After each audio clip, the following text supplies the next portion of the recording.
mais je vais quand même en dire un mot au nom de notre groupe, parce que c'est en effet un texte très important et en même temps, il va falloir le rédiger avec beaucoup de prudence.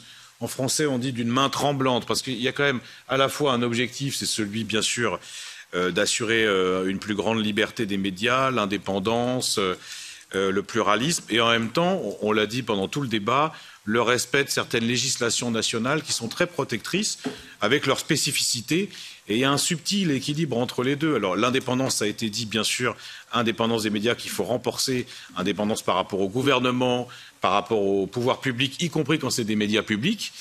Et il y a le pluralisme aussi, parce que le pluralisme, c'est savoir restreindre l'inexorable avancée de la société de marché qui a tendance quand même, avec des mécanismes de concentration, à tendre vers l'uniformisation des contenus.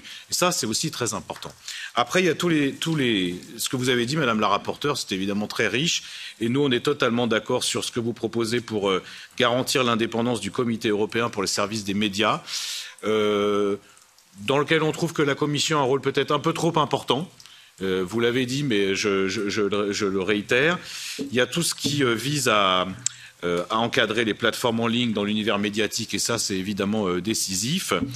Et il y a le point spécifique de la presse écrite sur lequel on aura des choses à dire, parce qu'il y a certains États membres qui n'ont pas les législations complètement similaires, et il faut prendre en compte ce cas d'exception.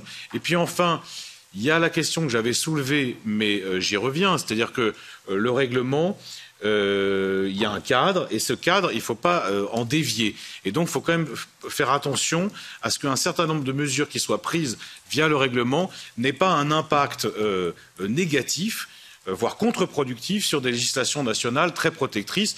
Et je reviens à l'article 20, je reviens à la défense de la diversité culturelle, de l'exception culturelle, parce que pour moi, ça serait totalement aberrant qu'un texte qui vise à assurer la liberté, l'indépendance, le pluralisme, remette en cause des politiques qui sont très importantes sur la diversité culturelle.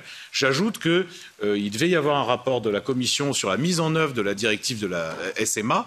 Ce rapport, il n'existe pas encore, donc il ne faudrait pas anticiper les conclusions, ou voire même prendre des décisions qui seraient contradictoires avec celles-ci. En tout cas, on se reconnaît quand même largement, Madame la rapporteure, dans les grandes lignes que vous avez mises en exergue tout à l'heure.